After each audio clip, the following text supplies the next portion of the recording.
재수생이 수시학종에서 경쟁력을 가지려면 어떻게 지원 전략을 가져야 될까요? 지금 이제 반수를 준비하고 있는, 반수를 생각하고 있는 학생들도 있을 거고, 그 다음에 그냥, 재수에만 몰두하고 있는 학생들도 있을 것입니다. 근데 그냥 재수를 하거나 반수를 하는 학생들이 공통적으로 한번 수시 카드도 놓을 필요는 없겠죠. 그래서 수시 카드 6장도 한번 생각을 하고 있었을 텐데, 근데 이 수시에 대한 지원 전략을 잘 가지셔야지만이 수시 합격 비율을 높일 수가 있습니다. 그래서 오늘은 이 부분에 대해서 말씀 좀 드릴까 합니다. 저희 같은 경우는 작년에 재수생들 중에서 연대에 합격시킨 학생들도 분명히 있습니다. 그 다음에 또 고대에 합격한 학생들도 있고요. 그 다음에 의예과에 합격한 학생들도 있습니다. 근데 이제 학교마다 분명히 편차가 있습니다. 왜? 서울대 같은 경우는 굉장히 재수생들이 합격하는 비율이 굉장히 낮습니다. 그래서 이런 비율들을 보면 학과를 낮추셔야 됩니다. 또 그런가 하면 수능 최저가 높거나 그 다음에 합격 비율이 한 20% 내외 정도가 되는 이런 학교들 같은 경우에는 재수생들이 잘 합격을 합니다. 그래서 학교들의 특성을 갖다 잘 이해하셔야지만이 재수생들의 합격 비율을 갖다 높일 수 있지 않을까 생각이 듭니다. 그래서 오늘은 샘플이 되는 서너 개 학교에 대한 지원율과 예를 들면 합격률을 갖다 한번 소개를 갖다 시켜드릴까 하고요. 그럼 이 지원율을 보면은 재수생들이 얼마 정도 합격을 했고 얼마나 합격 가능성이 높은지를 갖다 알 수 있을 것입니다. 그래서 이런 이제 지원율을 포함을 해서 그 다음에 자소서가 있는 학교에 같은 경우에는 자소서를 재수생들은 어떻게 작성을 해야 되는 데까지 재수생이 수시 지원을 하는데 도움이 되는 여러 가지 사항을 갖고 한번 안내를 해드릴까 합니다. 학종에서 재수생이 과연 얼마나 합격했을까 이 내용입니다. 이걸 갖다 이게 의미가 있는 것이 재수생이 합격의 분포를 보면은 우리가 지원 전략이 좀 나오기 때문에 되게 의미가 있지 않나 이렇게 생각이 듭니다. 서울대학교를 보면은요, 서울대학교는 정시 모집에서 재학생의 비율이 38.4%인데 재학생들이 수시에서는 90.7%나 되죠. 그러니까 수시 학종으로 들어가는 재수생과 삼수생의 비율은 4.3, 0.5, 그래서 4.8%, 5%도 채 되지 않습니다. 그러니까 서울대를 갖다 준비하는 재수생들 같은 경우는 굉장히 불리할 수밖에 없겠죠. 요번에 이제 고려대학교를 보겠습니다. 고대 이제 학업부 수용을 보면 2021학년도 고려대학교가 발표한 자료인데요. 지원자는 졸업 예정자가 74%를 했고 재수 이상이 26%를 했는데 합격 비율을 갖다 본다고 한다면 재수생이 거의 20% 가까이 18.1%가 됐죠. 그러니까 비율에 비해서는 적긴 하지만 그래도 결코 적은 숫자가 아니죠. 그러니까 거의 한 18% 정도에 되는 학생들이 이제 학업 수용에 합격을 했죠. 근데 이런 부분들은 왜 이렇게 적어됐냐면 아무래도 이제 재수생들이 합격비율이 높았던 것은 아무래도 이제 학업 수용에 수능 최저라는 부분들이 있기 때문에 영향을 끼치지 않았나 보여지고요. 근데 이제 계열적합형을 보면은 수능 최저가 없죠. 그래서 졸업 예정자하고 재수 이상을 보면은 재수생들이 이상이 32.1%, 졸업 예정자가 67.9%였는데 재수생 이상이 합격자의 비율은 8.3%. 그러니까 얼마나 줄어들었죠? 4분의 1로 줄어들었죠. 그러니까 비율로 보면 비슷하게 가야 될 것 같은 그러지 않죠. 역시 수능 최저가 없거나 있는 이런 전형에서는 재학생들 우선으로 뽑았다라는 것이 나타난다고 보여집니다. 단지 이제 아까도 앞에서 보여드렸듯이 학업부 수용 같은 경우는 큰 차이가 없었죠. 물론 줄긴 했죠.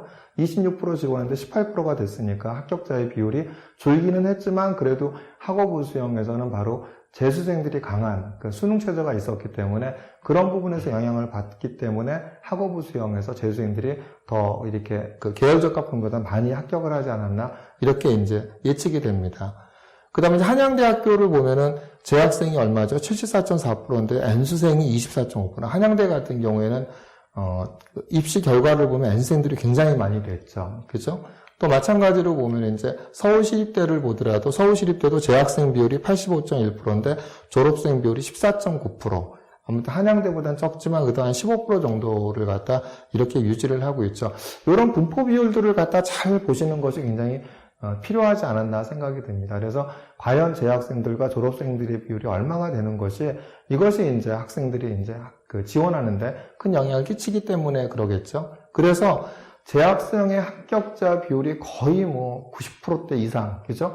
그러니까 조기 졸업까지 합치면 거의 95%죠. 이런 서울대의 경우에는 사실 학과를 낮춰야 되죠. 학과를 낮춰야지만 이제 경쟁력이 있겠죠. 그래서 재학생 때 서울대 경영이면 재학생 때 내가 서울대 경영을 지원해서 1차 합격을 했는데 2차 면접에 떨어졌어. 이런 학생들 같은 경우에도 그때는 좀 서울대 소비자학과나 이렇게 낮춰야지만 경쟁력이 있지 않나 생각이 듭니다. 그러니까 다른 자사고에서도 서울대 경영해갖고 1단계 되는데 면접에서 떨어진 학생들한테 좀 학과를 낮추라고, 그러니까 1차 통과하기도 쉽지 않다라고 얘기해서 학과를 낮추라고 이렇게 제안을 많이 하거든요. 그렇기 때문에 재학생 때 서울대인 경우에는 이렇게 이제 서울대 소비자학과나 이런 부분들이 경쟁력을 갖지 않나 생각이 듭니다. 근데 재수생의 합격 비율이 20%대인 학교, 20%나 20% 내외 정도. 아까도 보면 고려대 학업부 수형 같은 경우에는 어떻죠? 고대 학업부 수형은 수능 최저가 있죠. 수능 최저가 있었기 때문에 지원 비율은 전체 26%였지만 그 다음에 그 합격 비율이 한 18%대 정도 나와야죠. 20%대가 20% 내외인 이렇게 이제 학교 같은 경우에는 그래도 충분히 재학생들이 내가 원하는 과를 갖다 지원하는데 지원을 하더라도 경쟁력이 있지 않나 이렇게 보여집니다.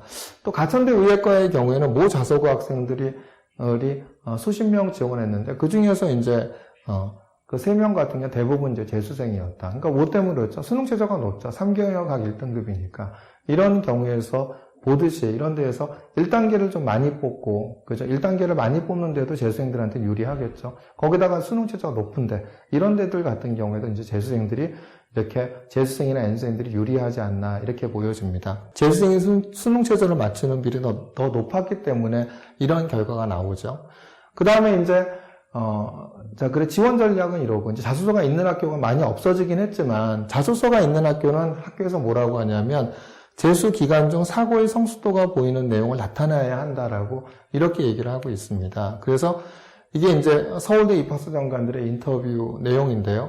재수생의 일반 전형 합격 비율은 매우 낮았다. 왜냐하면 재수생의 자소서에 달라진 내용이 없다. 재수생 중에서 입학처로 전화해서 자소서 작년 것을 그대로 내도 되냐고 문의하는데 답변하기를 된다. 하지만 작년에 떨어졌는데 그대로 제출해서 합격할 수 있겠니라고 하면 대부분의 재수생들은 낙담한다. 그럼 여기서 얘기하는 게 뭐죠? 재수생이 1년간 더 공부하는 동안 사고의 성숙도가 보이는 내용이 자소서에 반영되어야 한다. 그리고 졸업생은 2학기 학생부도 반영되기 때문에 이제는 재수를 대비해서 3학년 2학기 학생부도 풍성하게 만들어 놓아야 한다.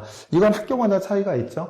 재수하는 학생들의 3학년 1학기까지만 반영하는 학교도 있기 때문에 아무튼 또 이렇게 이제 서울대처럼 3학년 2학기까지 보는 학교도 있기 때문에 이런 거는 이제 감안하셔서 준비를 하셨어야 되고요. 없다고 해서 내가 2학기 때 성적을 못 받고 그 비교과가 안 좋았는데 라고 생각하시면 또 3학년 1학기까지만 반영하겠다는 대학들도 있기 때문에 그 부분을 유념해서 이렇게 지원하시면 될 것 같습니다. 내신 성적과 독서 활동을 채워야 한다. 그죠? 3학년 2학기 내신 성적과 독서 활동을 채워야 된다는 얘기죠. 특히 자소서 3번 문항 독서 활동은 고등학교 재학 기간 읽었던 책에 대해 기록할 수 있기 때문에 아주 중요한 활동이다. 즉 재수생들은 수능 최저 때문에 학원식 문제풀이도 중요하지만 재수 기간 동안에도 사고의 성숙도를 높일 수 있도록 독서 활동에 힘써야 한다. 이렇게 얘기를 하고 있죠.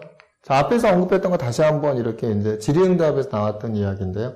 재수생이 일반적으로 다시 서울대를 지원할 경우 자소서는 작년과 달라야 하나요? 그죠? 자소서를 재수생이 다시 쓸 경우 작년과 동일해도 되지만 차별을 두는 것도 괜찮을 것 같습니다.